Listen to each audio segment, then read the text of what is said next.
Truck ପଛରେ ପିଟିହେଲା traveller, 7 ଯବାନ ଗୁରୁତର।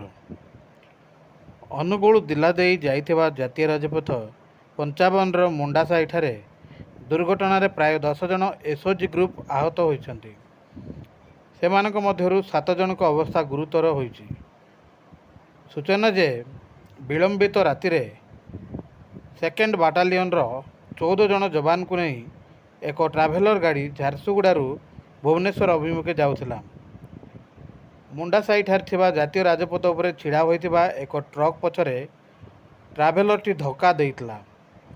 ଫଳରେ ସେଥିରେ ଥିବା ଯବାନମାନେ ଆହତ ହୋଇଥିଲେ।